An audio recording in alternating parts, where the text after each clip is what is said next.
got some great news coming straight out of the Suzuki manufacturer, and I just wanted to get you in on that. You already see the picture here. Um, you can see the DRC400 in the background. This is the DRC400E, which is soon gonna be the old model. So there's a new model coming up, and it's actually not just a rumor. So from what I see here, it's pretty much confirmed that it's coming.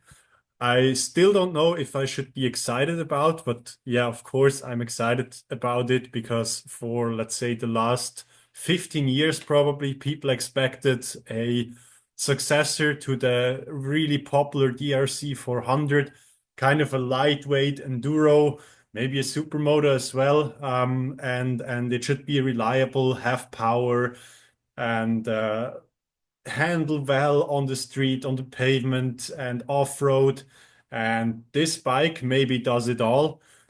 We already had a pretty promising candidate with the Honda CRF 450L, which came out, I guess, 2 years maybe before, or maybe 4 years even. Time passes quite fast.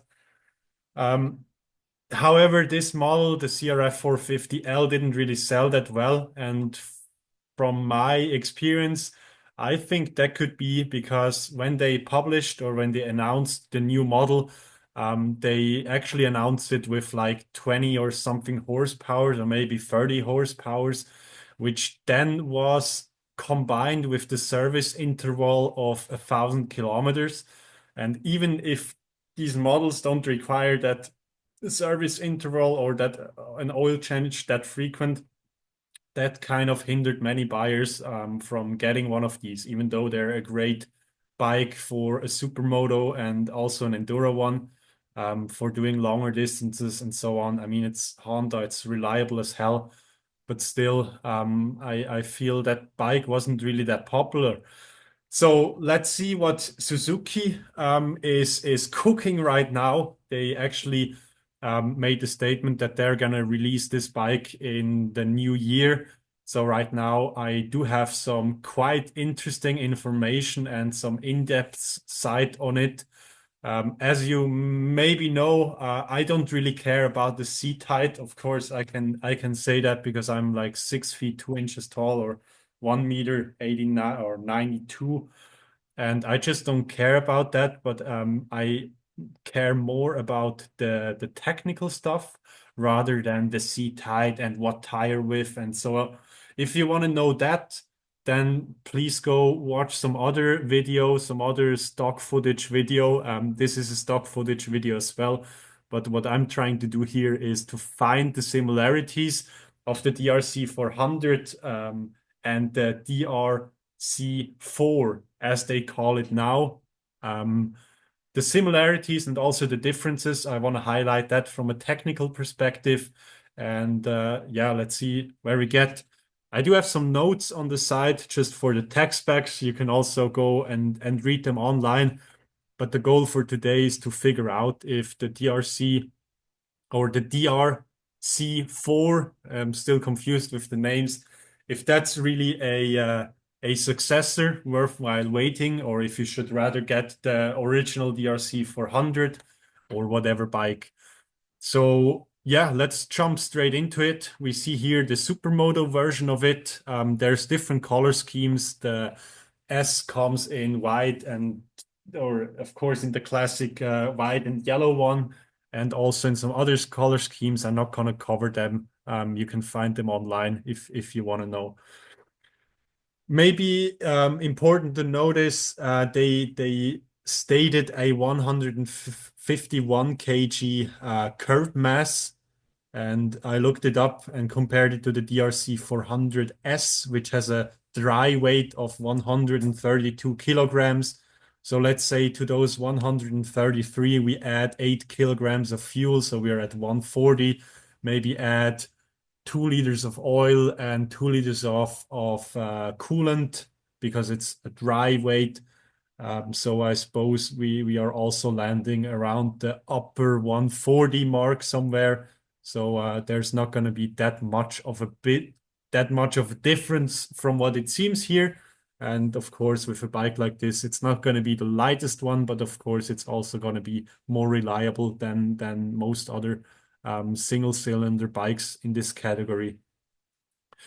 They basically overhauled the engine, and I'm also going into more detail on that since that's really interesting for me. But maybe just to let you know, it's still a four-stroke, single-cylinder, liquid-cooled, double overhead camshaft. And they actually left the bore and the stroke the same, so 19 millimeters bore and 62.6 millimeters of stroke on the engine. So the displacement stays exactly the same. It's still 398 cubic centimeters, and the compression ratio is lowered just a tiny bit. So now it's 11.1 to 1 instead of 11.3 to 1, which is marginal, I guess. Then one bomb I need to drop, other than, of course, there's fuel injection and also a double catalytic converter. I need to drop this bomb as well. They actually released it or announced it as a 5-speed transmission, and DRC lovers like me, we don't really like to admit it, but yeah, of course, a sixth gear would be cool. And yeah, of course, you can just add in the ACT wide ratio gears, but that will just set you back $1,000, and you have to do the work of installing everything. So to me, I've never really used that option since the pain is not that big. I'd rather go bigger on the sprocket in the front, or a smaller sprocket in the rear, just to kind of balance it out. And I found a good mix. Get some more power on the engine, and then make a longer final transmission to kind of prevent that. So that's basically the details on it. The tech specs I'm going to give you, you can read up more. I'm probably also going to place some stuff into the description here.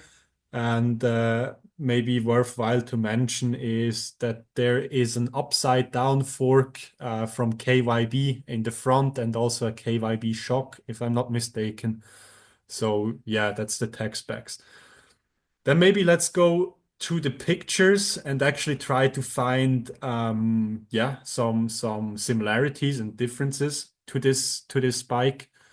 So maybe let's start at the beginning here in the front. You can actually see it better on another picture, but there's just one light bulb for the front. Love it or hate it, I don't care. You can swap that out. It's really pixeled here, but actually the front brake to me seemed like the same one as they use in the DRZ400S and SM versions, at least the master cylinder here. Then going down, of course, this one has the 17-inch wheels. The brake discs look kind of similar, but of course there's an ABS ring in it. We will see that from another perspective. And then, of course, you would think that's a huge power bomb in here, but actually that's just one of the two catalytic converters. One of them is probably in here in the exhaust pipe, and the other one is probably going to be in the muffler, as I would suppose. From this perspective, we can also recognize the similarities of the engine panel here. So that's exactly the same side. You can see it looks kind of similar, like the water pump housing, the oil filter cover. That's pretty sure that's going to be the same. Maybe this case they refined a bit, and I don't know if there's going to be too much differences here on the outside, but we're going to have a closer look into the engine soon as well. Then worthwhile to mention, they adapted the swing arm a bit, and of course, what was nice with especially with the DRC and S models, they had this kind of snail adjuster to adjust the chain tension, which I prefer over than those screws for adjusting. But of course, if you want to be really precise, that's the way to go. So here we have a better close-up of the engine, and you can see again the oil filter cover, which looks the same, or basically will be the same, I think. The oil pump, the coolant pump also kind of looks the same. Maybe even the brake levers and the foot pegs, I think, could be reused. And one thing they changed, which is actually a nice thing, is they changed the rear brake reservoir. With this one here, we have the plastic ones that are prone to getting either they blow up a bit, or they just get smashed when you remove the exhaust pipe. So that's probably a good way to go, just for that security. And then if we look closer in here, we can already see the cylinder head, which looks kind of similar to this one, but you see there's some refinement going on. They also added back the screw for not losing the cam chain, which is quite handy, I guess. And then also the cylinder head mount seems to be on the outer side of the frame instead of inside where the carb sits. So that's also going to be a change I can spot here. And then, of course, the linkage that also looks a bit different from what it does now. Maybe you can see that. So they're probably doing that to get more suspension travel, I feel. And that's basically what I can spot from this view here. So then let's go to this view on the Enduro one, where we can actually see the engine again, this time from another side. And we actually see a spark plug here, which is kind of interesting. And I thought they moved the spark plug to this one, but actually they packed in two spark plugs for this engine, one here and one in the old position. I'm going to show that a bit closer to you in a bit. But then you see the graphics are a bit more like to the RMC 450 somehow. And it's just a bit more modern, but nothing like really to write home about, I feel.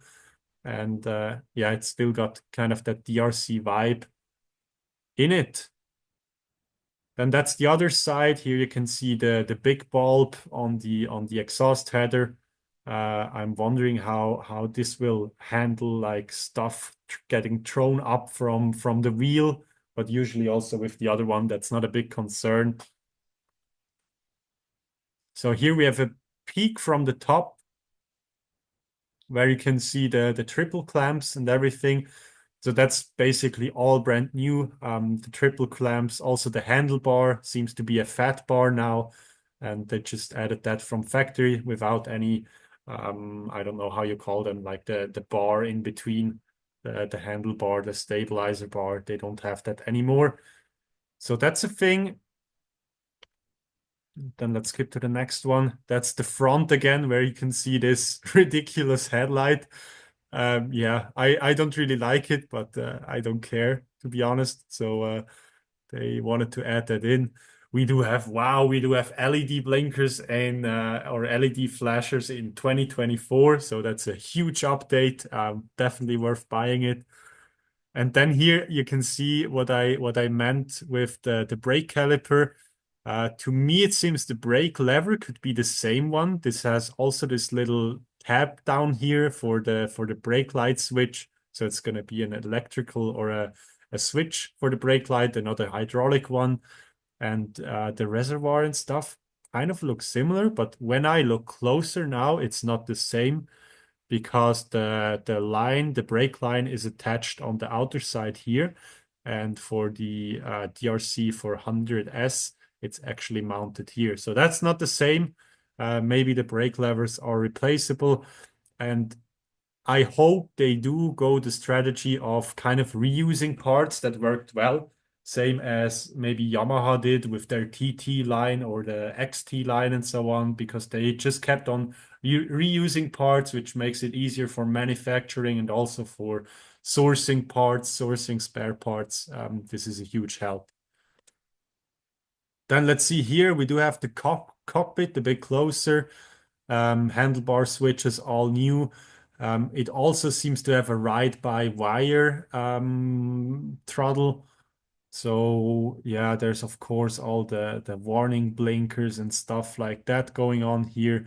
And then there's also some map switches to turn on the different engine maps here. Maybe what we can spot here, what I could hope about is that there's a compression and rebound adjustment already from the factory. I guess that's just normal right now that you provide that if you don't give any upgrade option. And then before we head into the engine a bit closer on this one, let me give you some other updates here. So basically what we've already seen with the frame, it looks kind of similar. And they also kept that dry sump system, which means they will have an oil tank in the frame and then pump that through the engine up again and cycle that through here. You can also see the oil line which goes up to the frame. So I'm supposing that the oil dipstick is going to be at the exact same position as it is with the DRZ400 as well. So they do have an intelligent ride system, SIRS, which is basically including a Suzuki drive mode selection. So you can kind of mellow down the engine a bit if it's too harsh, if those 38 or whatever horsepowers are pulling too hard, you're just gonna restrict it a bit. And then there's also a traction control system with gravel mode, and you can also switch it on and off from what I heard. The frame looks kind of similar, but according to the statement, they put an emphasis on stability and control when developing that frame, and that results in an upright positions that combines sure control when exploring off-road trails with stability and comfort that makes long rides less tiring. Let's see how that works out on a small seat bench like this. Yeah, then yeah, let's go to the engine. That's actually the part that's interesting to me, at least. It's the most interesting. When we see the peripherals, you could think that the subframe here is still the same, but I'm gonna prove you wrong in a bit. And also maybe this swing arm axle, this kind of looks the same on these bikes. They added a new sprocket cover. Also, the stator cover looks different. And surprised they're still using those JIS cross screw drive or cross screws for the starter cover. Yeah, just deal with that, I guess. So when we have those bolts here, I also expect them in the engine. So get your impact gun ready if you need to rebuild it or you're gonna strip them. We can also see the lambda sonde. I don't know how you call that. The air to fuel mixture measurement here, which then feeds that information back into the engine. And then, of course, this detail here that shocked me the most first because there is a spark plug here. So why is it here? Actually, they added in another one on the top, but you can see the ignition coil sitting here, which one cable is going here and the other cable here in the background, just hidden. Then radiator, we can see that in another pic a bit better. And then here we see the throttle body, which seems to be a 42 millimeter fuel injection throttle body. So that's definitely brand new. Also, the cylinder head looks a bit more futuristic, I would say. It kind of reminds me a bit on the XT660 from Yamaha. When they upgraded the bike from the XT600 to the XT660, they also made that fancy futuristic looking design, but I guess that's just to save material and to provide optimal cooling. The cylinder itself looks similar. I mean, it also has on the other side, it also has these dents. So from the outside, it looks quite similar. I don't know if they're interchangeable. That's going to be interesting, but maybe there's also some coolant lines in there that are cast a bit different with this one. But yeah, let's see. Then here, that's an interesting graphic. You can actually see the electronics in this bike. So of course, here in the front, we do have the ABS sensor. And then I don't actually know what that is. We have the ignition coil here. We have the whole throttle body. We do have the spark plugs here. We do have some sensor in the front, that's probably going to be the stator pickup coil. And this one's probably going to be the neutral gear sensor. And then what's up here? I don't know. There's the ECU for sure, and maybe some other stuff. And then of course there's also going to be ABS in the rear here. So now that's to me one of the more interesting pictures here. You can actually see that bike stripped down. And maybe let's start from the front here. I guess that's gonna be the dipstick here, I assume. So the frame is already looking a bit different or quite a bit different to what it does here, like with this bump and so on. So here you could think it's the same frame, but actually it's not. They really did some work here, and they put the coolant reservoir to another place. They also increased the size of the radiators to make the heat exchange a bit better on the bike. And now for the subframe here, that's pretty interesting because at first glance, if you only see like this part here, it seems to be the same subframe. But they, I guess they had some other ones, some old ones laying around, and they just added in this subframe extension, which hopefully is also enough to carry luggage and so on, which would be quite important for such a dual sport bike. And then, of course, you see this stainless steel pipe here, which should have a double insulation from what I recall, just probably for noise emission standards. But what I'm really wondering and what I fear, it's gonna be hot as hell. It's gonna be running hot as hell, the exhaust pipe. And that's probably something to look out when adventuring this bike. I do have experiences with the Husqvarna 701, and if you use the original exhaust, it just like burns everything off that is in just in reach or even outside of reach. So that's what we can see here. And now let's go to the next one. That's actually going to be the frame here. So you see this part here is definitely different from what we've seen before. Also the frame here. Yeah, of course. Yeah. Now, that's what they did. Now I get it. They added two beams on the outside, and before it was just one beam going straight through the middle. So they changed that here. The front part here looks quite similar, also with the bolt holes and stuff. And also this lower part here that also looks quite similar, but probably there's going to be a ton of little adaptations as well. But for now, I feel the main difference is going to be that these two beams outside here instead of just one going straight. And yes, this would confirm that's going to be the dipstick where it sits. So there's going to be oil in the frame here all over the place as well. Have fun when powder coating a frame like that, but luckily it's already coming black. So yeah, you can really customize that one later on.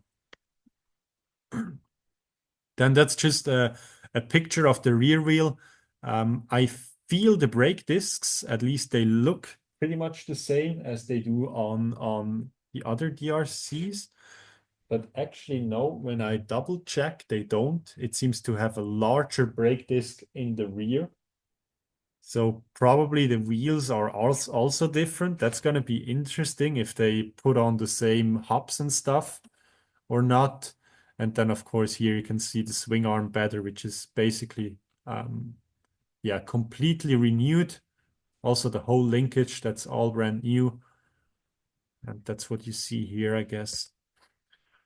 Then now we start getting to the interesting part. That's a 3D rendering of the engine, where you see one air fuel mixture measurement here and the other one here after the first catalytic converter. And I would still think there's a second one in here. So we have the top here, which kind of looks similar with these little nipples here. You have the coolant outlet in the front here, the cam tensioner could be the same. I don't know, or at least fit it.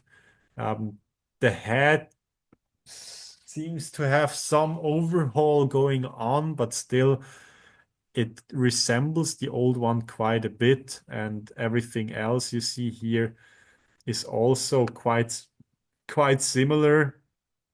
Also, when comparing the bolts, this little one, I feel they basically um, use the same engine, which is proven reliable, and just gave that kind of a little here and there wherever they knew there were some points of failure. They try to augment that. That's what I feel. But since these engines are strong, I don't really know what was needed here, but probably also some stuff for fuel regulations or emission regulations. And also with that fuel injection, it's also probably going to run a bit hotter than the current one does. Now that's really, really interesting to me. You can see a cut-off version of the engine here. There's the cap here, the cam cap, which is also held in place by these two bolts, and the bolts are mounted to the cam covers. And to me, it seems they are still using the exact same principle of not having any real bearings in the camshafts, but just journals, I guess you call them. Um, yeah, they upgraded the valves, so the intake ones are full titanium, if I understand right, and the outlet ones are something else, but they're hollow inside. So just to make them lighter and work better. And the camshaft profile, of course, is also adapted for electronic fuel injection and for um, yeah, regulations stuff, of course. So there's a bit more overlap, which should result in more engine performance and, of course, meeting the emission guidelines. So there, one spark plug here, one spark plug here. So you need to change two of them, both iridium ones. And then you can see the piston in here. And of course, the stator, which I'm wondering what they did, because that's usually the point where these engines fails, that the stator burns out, and then just your bike won't run anymore, even though it's just an easy fix, let's say. So let's see what they did here. Um, and now when I see that, I also can understand why they didn't include a sixth gear, because adding a sixth gear would mean they would need to add another gear on top of this transmission assembly. And that would mean they would need more space in the engine or kind of figure out another way. So maybe that's the reason why they didn't do it, or they just were, yeah, having other thoughts. But yeah, that sixth gear, to me personally, that's kind of offensive that they didn't include that, because that's probably, I mean, you could argue in every DRC forum about, yeah, electronic fuel injection and whatever, and people say this and that. But I guess the common denominator between all DRC riders that take their bike, not just off-road on the track, but also go adventuring, go supermoto riding, everybody wanted to have a sixth gear once. So don't lie if you're one of them. Admit it. I do as well. So yeah, that's the DRC for the DRZ4 S and SM. Basically summed up, of course, a cool picture from the press conference, or maybe just the secret conference here of this bike. To me, it kind of really looks like the RMC 450, but I feel if Suzuki really did that, what they're telling us now, I feel they did a much better job than Honda with the CRF 450L, just in terms of how they kind of get out the information, at least until now. I mean, it's only a few days public that they're even releasing that model, but so far that aren't that many big scandals except maybe let's say the five gears, but they didn't put out ridiculously low horsepower numbers or service intervals or whatever. So that's really nice. So now I'm wondering, like, who's gonna buy that bike? Is a person like me who already owns DRCs and loves them, am I the right one to buy that bike? And of course, I'm looking forward to at least test ride it and see how it does. Um, However, if there's no sixth gear and so on, I personally don't see any value of upgrading to the new model because, yeah, it's just with these bikes here, I can fix everything I want myself. If I'm out in the desert, in the forest, or wherever, I can fix stuff on my own. And with fuel injection, of course, you cannot do that. But to be fair, fuel injection, of course, is also much less prone to failures, and you don't get that fiddling around your carburetor whenever you're changing altitudes, which is especially annoying with the FCR 39, since that's a bit less tolerant than the BSR, which is the original carb for the S and the SM models. So yeah, maybe that's a thing, but yeah, let's see what they get out. And also wondering on all the aftermarket parts, of course, the exhausts. If some good brands make any street legal exhaust for them to make them sound a bit beefier, and also of course, the fuel tank, which is kind of small with 8 liters, but still with getting 3.5 liters per 100 kilometers. It's still valid, I think, for enduro riding, not for long time adventure riding, but I think Acerbis will make yeah some proper stuff in the near future. So yeah, it stays interesting. And let me know in the comments what you think about the DRC4S and 4SM. If you would buy it, if you already have a DRC. And yeah, I'm really interested to know to have other opinions on that. And I'm also looking forward to get more information from Suzuki on that bike. And yeah, see what happens here.